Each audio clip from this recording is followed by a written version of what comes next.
വിധവാ survey തന്നെ ഞങ്ങൾ എല്ലാ വാർഡുകളിലും എടുക്കേണ്ടായി. അതിൽ 24 മുതലുള്ള കുട്ടികളുണ്ട്. അവർക്ക് വേണ്ടിയാണ് നമ്മൾ ചില പ്രൊജക്റ്റുകൾ ആലോചിച്ചത്. പക്ഷെ ആലോചിച്ച പ്രൊജക്റ്റുകളൊന്നും തന്നെ ഈ പറഞ്ഞ പോലെ അവർ സാമ്പത്തികമായിട്ട് കൂലി ഉണ്ടായാൽ മതി, ഞങ്ങളതിൻ്റെ സംരംഭത്തിൻ്റെ ചുക്കാൻ പിടിക്കാൻ വേറെ ആരെങ്കിലും സഹായിക്കണമെന്നുള്ള രീതിയിൽ വന്നപ്പോൾ നമ്മുടെ ഒരു ഇടപെടലിൻ്റെ കുറവും കൂടെ അതിലുണ്ടായിട്ടുണ്ടെന്ന് പറയാതെ വയ്യ. സർ, ഞങ്ങൾ അവർക്ക് വേണ്ടി ഒരു പ്രോജക്റ്റ് തയ്യാറാക്കി. ഈ 1500 പേരുടെയും ഫോട്ടോ ഒക്കെ എടുത്ത് ഒരു പ്രോജക്റ്റ് ഗവൺമെൻറ്റിന് സബ്മിറ്റ് ചെയ്യാൻ വേണ്ടി തീരുമാനിച്ചു. ജില്ലാ DPC സ്റ്റേറ്റ് കോർഡിനേഷൻ കമ്മിറ്റിക്ക് അയച്ചു. കോർഡിനേഷൻ കമ്മിറ്റി അത് അംഗീകരിച്ചുകൊണ്ട് തിരിച്ച് DPCക്ക് അയച്ചു. DPCയിൽ വന്നപ്പോൾ ഈ പ്രോജക്റ്റ് ജില്ലാ പഞ്ചായത്ത് നേരിട്ട് എല്ലായിടത്തും വിധവ സർവേ എടുക്കുകയാണ്, അതുകൊണ്ട് കണ്ണാടി പഞ്ചായത്ത് മാത്രം എടുക്കേണ്ടെന്ന് പറഞ്ഞു. അവസാനം ജില്ലാ പഞ്ചായത്ത് ചെയ്തതുമില്ല, സ്റ്റേറ്റിൽ ഞങ്ങൾ ആദ്യമായിട്ട് ചെയ്യാൻ പോകുന്നതിന് സമ്മതിച്ചുമില്ല. എന്തെങ്കിലും കുടുംബശ്രീ പ്രവർത്തനം ഉണ്ടോ ഈ സ്ത്രീകൾക്ക്? ഇപ്പം അവർക്ക് തൊഴിലവസരം വർദ്ധിപ്പിക്കാൻ വേണ്ടിയിട്ട് അവരെ എല്ലാ കാര്യങ്ങളിലും അവർക്കൊരു പ്രത്യേക പരിഗണന ഞങ്ങൾ കൊടുക്കാറുണ്ട്. സർ, കഴിഞ്ഞ തവണ വന്നപ്പോൾ കണ്ണാടി പഞ്ചായത്തിലെ മൃഗസംരക്ഷണ മേഖലയിലെ നേട്ടങ്ങളാണ് നമ്മൾ വളരെ കൂടുതൽ ആകർഷിച്ചത്.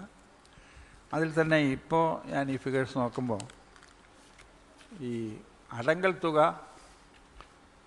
1 കോടിയിലേറെ വരുന്നു. അത് പദ്ധതി വിഹിതം അത് തമ്മിലുള്ള വ്യത്യാസം എന്താണ്? ഇല്ല സാർ, പദ്ധതി വിഹിതം നമ്മൾ കഴിഞ്ഞ 2 വർഷത്തെ കണക്കാണ് തന്നിരിക്കുന്നത്. ഏതാണ്ട് 50 ലക്ഷത്തോളം ഇതും അടങ്കൽ ബാക്കി ഗുണഭോക്താ വിഹിതവും ബാങ്ക് ലോണുമാണ് ഉദ്ദേശിക്കുന്നത്.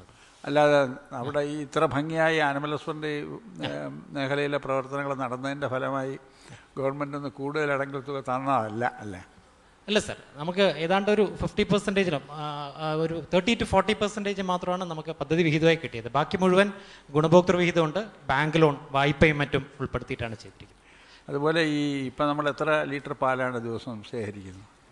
നേച്ചർ ഫ്രഷ് മിൽക്കിൽ അത് ആ സ്കീമിൽ മാത്രം ഏകദേശം ഒരു 450 ലിറ്റേഴ്സോളം നമ്മൾ മാർക്കറ്റ് ചെയ്യുന്നുണ്ട്. അത് 1000 വർദ്ധിപ്പിക്കുന്നതിനുള്ള സാധ്യത? തീർച്ചയായും ഇനിയിപ്പോൾ ആ ഒരു ശ്രമത്തിലാണ്. ഇപ്പം നമ്മൾ 55 കർഷകർക്കായിട്ട് 100 പശുക്കളാണ് ഇപ്പോൾ നമ്മൾ ഈ സ്കീമിലുള്ളത്. അതിൻ്റെ എണ്ണം ഇനിയിപ്പോൾ അടുത്തൊരു പ്രൊജക്റ്റ് കൂടെ വെച്ചിട്ടുണ്ട്, അതിൽ നമ്മൾ കൂട്ടിയിട്ട് എണ്ണം കൂട്ടാൻ ഉദ്ദേശിച്ചു. കാരണം നമുക്കിപ്പോൾ ഒരു 800 ലിറ്ററിൻ്റെ ഓർഡർ ഇപ്പം തന്നെയുണ്ട് സാർ, അത്രയും ആവശ്യമുണ്ട് പാലിന്. ശരി, അത് കൊള്ളാം. ഇനി അടുത്ത എനിക്കറിയേണ്ടത് ഈ ഒറ്റഞ്ഞാർ കൃഷിയിൽ നമ്മളുമായിട്ട് സഹകരിച്ചിട്ടുള്ള ഏജൻസികൾ ഏതെല്ലാമാണ്? നിങ്ങൾ തമിഴ്നാട്ടിൽ നിന്നാണ് ആ ടെക്നോളജി? നല്ല കാര്യമാണ്, ടെക്നോളജി എവിടെ നിന്ന് കിട്ടി, നോളജ് എവിടെ നിന്ന് കിട്ടിയാലും അത് ഉപയോഗിക്കാം. നമ്മുടെ കാർഷിക സർവകലാശാലയുമായിട്ട് എന്തെങ്കിലും ലിങ്കേജ് ഉണ്ടോ? അഗ്രികൾച്ചർ യൂണിവേഴ്സിറ്റിയിൽ നിന്ന് ഫോമലായിട്ട് നമ്മൾ പോയി അവിടെ ഡിസ്കസ് ചെയ്യുകയും ട്രെയിനിങ്ങിന് പോയിട്ടുണ്ട്. കൂടുതലും ചെയ്യലും ഉണ്ടായിരുന്നത് തമിഴ്നാട് അഗ്രികൾച്ചർ യൂണിവേഴ്സിറ്റിയിൽ എന്നുള്ള ടെക്നോളജി, അവരുടെ പാക്കേജാണ്, അവരുടെ ഷെഡ്യൂളാണ് നമ്മൾ ചെയ്തത്. അപ്പോൾ ഒരു സീസണിലാണ് നിങ്ങൾക്ക് 8 ടൺ കിട്ടിയിരിക്കുന്നത്? 8.6 ടൺ. അപ്പോൾ 2 സീസണിൽ അവിടെ കൃഷി ചെയ്യാൻ പറ്റിയാൽ നിങ്ങൾക്ക് ഉണ്ടാക്കാൻ സാധിക്കുന്നത് എത്ര ടണ്ണായിരിക്കും? ഇത് ഈ സെക്കൻഡ് ക്രോപ്പിലായിരുന്നു ചെയ്തിരുന്നത്. ഈ വർഷം ഫസ്റ്റ് ക്രോപ്പിൽ ഇപ്പൊ ക്രോപ്പ് ചെയ്തിട്ടുണ്ട്. ഇതേ കൃഷിക്കാരൻ തന്നെ അതേ ഇവിടെ വന്നിട്ടുമുണ്ട്. ഇപ്പോൾ ഒരു 15 ടണ്ണിൽ കൂടുതൽ ഒരു ഹെക്ടറിൽ നിന്ന് വിളയിക്കാമെന്നാണ് നിങ്ങളുടെ പരീക്ഷണം തെളിയിക്കുന്നത്. നമ്മൾ അന്ന് എടുത്ത സാമ്പിളിംഗ് അത് ഡിപ്പാർട്ട്മെന്റ് ഒഫീഷ്യൽസിന്റെ പ്രസൻസിലും ഇല്ല, ഞാനത് വിശ്വസിക്കും. എനിക്ക് ആ സാമ്പിളിങ്ങിന്റെ കാര്യങ്ങളൊന്നും ഞാൻ ചോദിക്കുന്നില്ല. കണ്ണാടി പഞ്ചായത്തിലെ ഈ നെൽകൃഷി പ്രദേശങ്ങളിൽ നിന്ന് ഒരു വർഷത്തിൽ നമുക്ക് 15 ടണ്ണിലേറെ വിളയിക്കാനുള്ള സാധ്യതകളുണ്ട്. തീർച്ചയായിട്ടും. അങ്ങനെയാണെങ്കിൽ ഈ താങ്കൾ നേരത്തെ പറഞ്ഞതുപോലെ ഏറ്റവും ഐഡിയലായിട്ട് ഈ ഐഡിയൽ സിറ്റുവേഷനിലല്ലേ ഇത്രയും സാധിക്കുള്ളൂ. അങ്ങനെ ഒരു എത്ര ഏക്കർ സ്ഥലം വരുവാണ്? സ്ഥലത്തേക്കാളുള്ളത് വില്ലിംഗ് ആയിട്ടുള്ള കൃഷിക്കാരുടെ എണ്ണമാണ് സാർ അതിനകത്ത് മെയിനായിട്ട് വരുന്നത്. ഇദ്ദേഹത്തിന്റെ ഈ ഫാർമർ തന്നെ എല്ലാ ഓപ്പറേഷനും നേരിട്ട് ചെയ്തു. ഈ ചെയ്തതിനകത്ത് ലേബേഴ്സിനെ ഒരു കാര്യത്തിനകത്ത് തന്നെ ഉപയോഗിച്ചതായിട്ട് കണ്ടില്ല. മുഴുവൻ സമയം അവൾ നേരിട്ട് തന്നെ ചെയ്തു. വീടിനോട് അടുത്ത സ്ഥലം. പാലക്കാട് ജില്ല ആണ് കേരളത്തിൻ്റെ ഏറ്റവും വലിയ നെല്ലറ. പാലക്കാട് ജില്ലയിലെ ഏറ്റവും ഐഡിയൽ സിറ്റുവേഷനിൽ നമുക്ക് 2 സീസണിലായിട്ട് ഒരു 15 ടൺ വിളയിക്കാൻ സാധിക്കുമെങ്കിൽ ഡോക്ടർ കണ്ണൻ സാർ പറഞ്ഞതുപോലെ അതൊരു വലിയൊരു ബ്രേക്ക് ത്രൂ ഉണ്ടാക്കാൻ സാധിക്കുന്നു. ഫസ്റ്റ് ക്രോപ്പിന് ബുദ്ധിമുട്ടുണ്ടെങ്കിൽ സെക്കൻഡ് ക്രോപ്പിന് തീർച്ചയായിട്ടും പറ്റും. ശരി. കണ്ണാടി പഞ്ചായത്തിൻ്റെ ജൈവ വൈവിധ്യ രജിസ്റ്റർ സാർ കൈവശമുണ്ടല്ലോ? ഉണ്ട് സാർ. അതിൽ മുൻകാലങ്ങളിൽ കണ്ണാടി പഞ്ചായത്തിലും മറ്റും കൃഷി ചെയ്തിരുന്ന നെല്ലിനങ്ങളെ പറ്റി ഉണ്ടാക്കിയ രജിസ്റ്റർ പൂർണ്ണമാണെന്നുള്ള അഭിപ്രായം ഇല്ല. ഒന്ന് ഉണ്ടാക്കിയിട്ടുണ്ട്. ഈ കണ്ണാടി ഹൈസ്കൂളിൽ ഒരു ടീച്ചർ അവർ മുൻകൈ എടുത്ത് ഉണ്ടാക്കി തന്നതാണ്. ഇനി പിന്നെ മുഴുവൻ വീടും കയറി ഇറങ്ങി അടുത്ത മാസം കണ്ണാടി ഹൈസ്കൂളിലെ NSS വളണ്ടിയർമാർ അതൊരു പെർഫെക്റ്റ് രജിസ്റ്റർ ഉണ്ടാക്കാൻ തീരുമാനിച്ചു. അയ്യോ, അങ്ങനെയൊന്നും ചെയ്യല്ലേ, അബദ്ധത്തിലേക്കൊന്നും ചാടല്ലേ.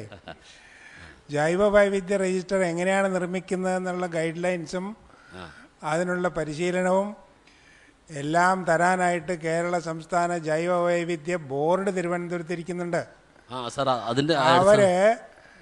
അവരുടെ മേൽനോട്ടത്തിൽ ഈ വർഷം എല്ലാ പഞ്ചായത്തിലും 70,000 രൂപ പ്ലാൻ ഫണ്ട് ഉപയോഗിച്ച് ഇത് നടത്താനായിട്ട് ഉത്തരവിറക്കിയിട്ടുണ്ട്. ഒരു സാമ്പിൾ പ്രോജക്റ്റ് തന്നെ അവർ ഫോട്ടോസ്റ്റാറ്റ് ചെയ്ത് പഞ്ചായത്തുകളിൽ എത്തിച്ചിരുന്നു.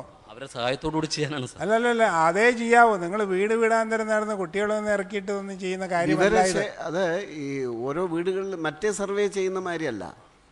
എന്തൊക്കെ ഇതിപ്പോൾ ഇപ്പോൾ കാർഷിക പരിജ്ഞാനമാണെങ്കിൽ അത് അറിയുന്ന ആൾക്കാർ, പഴയ ആൾക്കാർ എന്തൊക്കെ വിത്ത് ഉപയോഗിച്ചിരുന്നു പണ്ട്, അതിൻ്റെ എന്തൊക്കെയാണ് ഗുണഗണങ്ങൾ, അതിപ്പോഴുണ്ടോ, ഇങ്ങനെയുള്ള വിവരങ്ങളെ പക്ഷികൾ, മൃഗാദികൾ, എന്താ പറയുക, ഈ സസ്യജാലങ്ങൾ എല്ലാത്തിനെ പറ്റി ഉള്ളതും ഇപ്പം ഇല്ലാത്തതും ഇപ്പോൾ ഉള്ളതും അങ്ങനെ അറിയുന്ന ആൾക്കാരെ ലൊക്കേറ്റ് ചെയ്തിട്ട് വേണം. തവളക്കണ്ണൻ എന്ന ഒരു നെല്ലിനം ഇപ്പോൾ പാലക്കാട്ടിൽ കൃഷിയിലുണ്ടോ? തവളക്കണ്ണനില്ല. കഷ്ടമായി പോയല്ലോ മിസ്റ്റർ വേണുഗോപാലൻ. നിങ്ങളുടെ നാട്ടുകാരനായ ഇപ്പോൾ അവിടെ തന്നെ ജീവിച്ചിരിക്കുന്നയാളുമായ ഡോക്ടർ ചന്ദ്രശേഖരൻ എന്ന ഒരു വയോവൃദ്ധൻ, അദ്ദേഹം പണ്ട് കാലത്ത് കൃഷി ചെയ്തിരുന്ന ഈ നെല്ലിൻ്റെ ഗുണം, ഇതിൻ്റെ ചോറ് വെള്ളത്തിലിട്ടാൽ പശ ഉണ്ടാവില്ല, വളരെ രുചികരമായ ചോറാണ്, പഴഞ്ചോറിനാണ് അത് ഉപയോഗിക്കുന്നത്. അത് അദ്ദേഹത്തിൻ്റെ ജീവകാലത്ത് ഏതോ വീട്ടിൽ നിന്ന് 12 മണി കിട്ടിയതിൽ നിന്ന് അത് മുളപ്പിച്ചെടുത്ത് ഇത് കർഷകർക്ക് റിലീസ് ചെയ്യാനുള്ള പാട് അദ്ദേഹം പട്ടാമ്പി ഗവേഷണ കേന്ദ്രത്തിൽ ചെയ്ത് ഇത് കൃഷിക്കായി വിട്ടുകൊടുത്ത സാധനമാണ്. അതിനെപ്പറ്റി കണ്ണാടി പഞ്ചായത്ത് അറിയില്ല എന്ന് പറഞ്ഞാൽ എൻ്റെ പ്രസിഡന്റ് അന്വേഷിക്കട്ടെ. പ്രസിഡന്റിനെതിരായി ഒരു ആരോപണം കൊണ്ടുവരാൻ പോണേ ഞാൻ. നിങ്ങൾ പഞ്ചായത്തിൽ നടത്തിയ ഡ്രിങ്കിങ് വാട്ടർ സർവേ എന്തുകൊണ്ട് ഈ ടീമിനെ കാണിച്ചില്ല? സാർ ഞാൻ പറഞ്ഞു സാർ, ഒന്നും അല്ല, അതിൽ ഒരു 2 കൺവീനർമാർ ജഡ്ജസിനെ വന്ന് പരിചയപ്പെട്ട് അവരുടെ രേഖകളൊക്കെ തന്നിരുന്നു. ഇത് കണ്ണാടി പഞ്ചായത്തിലെ NSS കുട്ടികൾ, ഒരു സെൻട്രൽ സ്കൂളിലെ NSS വിദ്യാർത്ഥികൾ നടത്തിയ സർവേയാണ്. ആ പഞ്ചായത്തിലുള്ള കിണറുകളുടെ എണ്ണം, വിസ്തീർണം, ആഴം ഇതൊക്കെ രേഖപ്പെടുത്തിയിട്ടുണ്ട്. അവർ വിട്ടുപോയത് വെള്ളത്തിന്റെ ക്വാളിറ്റി ഇല്ല, രേഖയില്ല. ക്വാളിറ്റി കഴിഞ്ഞ തവണ തന്നിരുന്നു സാർ, ഞാൻ കഴിഞ്ഞ തവണ കൊടുത്തിരുന്നു സാർ. കിണറുകളുടെ സാന്ദ്രതയുള്ള സ്ഥലം കേരളമാണ്. അതിലൊരു പ്രധാന പങ്ക് പാലക്കാട്ടിനാണ്. ഈ പാലക്കാട്ടിൽ ഈ വെള്ളത്തിൽ അതിൻ്റെ ഒരു ക്വാളിറ്റി കൂടി ടെസ്റ്റ് ചെയ്തിരുന്നു. പാലക്കാട് ജില്ലയിൽ ആദ്യം ക്വാളിറ്റി ടെസ്റ്റ് ചെയ്ത പഞ്ചായത്ത് കണ്ണാടിയാണ്. മറ്റൊന്ന്, നിങ്ങൾ നടത്തിയ പട്ടികജാതി വികസന രേഖ 2009 വളരെ വിലയേറിയ ഒരു ഡോക്യുമെൻ്റാണ്. സ്റ്റേറ്റിൽ ആദ്യത്തെയാണ് സാർ. അത് നിങ്ങൾ ഇവിടെ ഉപയോഗപ്പെടുത്തുന്നില്ല. നിങ്ങൾ ആ റിപ്പോർട്ട് വെച്ച് ഈ 11ാം പദ്ധതിയിൽ അവസാനത്തെ വർഷത്തേക്കെങ്കിലും ഒരു പ്രോജക്റ്റ് അതിൽ നിന്ന് ഉണ്ടാക്കാമായിരുന്നു. ഏതായാലും 12ാം പദ്ധതിയെങ്കിലും ഉപയോഗിക്കണം. ഇത് നിങ്ങൾ ഞങ്ങളുടെ ജൂറിയിൽ നിന്ന് മറിച്ചു പിടിച്ചു. വേറൊന്ന്, കണ്ണാടി പഞ്ചായത്തിലെ ഭൂവിഭവ റിപ്പോർട്ട് എല്ലാ ജില്ലകൾക്കും ഉണ്ടാക്കിയിട്ടുണ്ടെങ്കിലും നിങ്ങൾക്ക് വേണ്ടി മാത്രം ഭൂവിഭവ നമ്മുടെ സോയിൽ സർവേ കേരള ഒരു കൊച്ചു പുസ്തകം തന്നിട്ടുണ്ട്. ഈ പുസ്തകത്തിൻ്റെ പ്രാധാന്യം നിങ്ങൾ മനസ്സിലാക്കിയിട്ടുണ്ടോ എന്ന് എനിക്ക് സംശയമുണ്ട്. കാരണം ഇതിൽ അവിടെ ഓരോ സ്ഥലത്തുമുള്ള മണ്ണ്, കൃഷിക്കാർക്ക് മണ്ണിൻ്റെ കെമിസ്ട്രി, ഫിസിക്സ്, ബയോളജി, ആ മണ്ണിൻ്റെ ഗുണം എങ്ങനെ കണ്ടുപിടിക്കാം, അതെങ്ങനെ ഉപയോഗപ്പെടുത്താം എന്നുള്ള നിർദ്ദേശങ്ങൾ വരെ ഉണ്ട്. ഇത് ഉപയോഗപ്പെടുത്തണം സാർ. ആയുർവേദത്തിനെ കുറിച്ച് ചോദിച്ചില്ല. ആയുർവേദം, ഹോമിയോപ്പതി ഡോക്ടർമാരിവിടെ ഉണ്ട്. എത്ര പേര് OP-യിൽ വരും ദിവസം എന്ന് പറയാമോ? ഒരു 40 മുതൽ 50 പേഷ്യൻസ് വരാറുണ്ട് OP-യിൽ. പിന്നെ പശ്ചാത്തല സൗകര്യങ്ങളൊക്കെ ഉണ്ടോ? അതിനുവേണ്ടി പഞ്ചായത്ത് സഹായങ്ങൾ ചെയ്യുന്നുണ്ടോ? സഹായമൊക്കെ ചെയ്യുന്നുണ്ട്. മരുന്ന് പ്രോജക്റ്റ് 2 പ്രോജക്റ്റ് ഉണ്ട്. മരുന്നൊക്കെ അവൈലബിൾ ആണ്. മരുന്നിന് ക്ഷാമമുണ്ടോ? എവിടെ നിന്ന് കിട്ടുന്നു? മരുന്ന് ഡിപ്പാർട്ട്മെൻറ്റിൻ്റെ ഉണ്ട്, പഞ്ചായത്ത് വക മരുന്ന് സപ്ലൈ ഉണ്ട്. ഹോമിയോ OP എത്ര വരും ഒരു ദിവസം? ആവറേജ് 40 മുതൽ 50 വരെ രോഗികളാണ്. അത്രയും വരും. പശ്ചാത്തല സൗകര്യം മുഴുവനായിട്ടും സർക്കാർ തലത്തിൽ ഏറ്റവും അവസാനം തുടങ്ങിയ ഹോമിയോ ഡിസ്പെൻസറിയാണ്. 1999 തുടങ്ങിയത് അവിടെ. അതിനുശേഷം പാലക്കാട് ജില്ലയിൽ സർക്കാർ ഡിസ്പെൻസറികൾ സർക്കാർ തലത്തിലില്ല. അതിലേറ്റവും പുതിയതും നവീനമായ ഒരു ബിൽഡിംഗാണ്. എല്ലാ അടിസ്ഥാന സൗകര്യങ്ങളും അവിടെ ലഭ്യമാണ്. എങ്ങനെയുണ്ടായിരുന്നു ചർച്ച? വളരെ വിലപ്പെട്ടതും ഞങ്ങൾക്ക് കുറേ മാർഗനിർദ്ദേശം നൽകിയതുമായിരുന്നു. ഇനി നമുക്ക് മാർക്ക് അറിയാനുള്ള സമയമായിരിക്കുകയാണ്. കണ്ണമാഷ്. കണ്ണാടി പഞ്ചായത്തിന് 15-ൽ 12. 15-ൽ 12. 10-ൽ 8.5. 10-ൽ 8. 10-ൽ 8.5. 10-ൽ 8.5.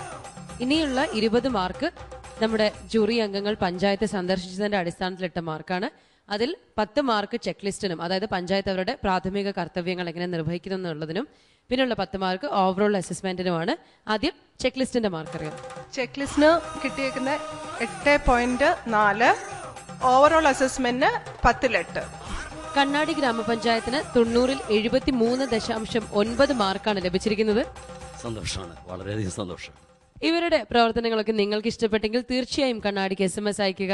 SMS അയക്കേണ്ട format GKE space KDI space 10-ൽ നിങ്ങൾ നൽകാൻ ആഗ്രഹിക്കുന്ന മാർക്ക് കേരളത്തിനകത്തു നിന്നും 537252 എന്ന നമ്പറിലേക്കും, കേരളത്തിന് പുറത്ത് ഇന്ത്യയിൽ എവിടെ നിന്നും 5607 എന്ന നമ്പറിലേക്കും SMS അയക്കാവുന്നതാണ്.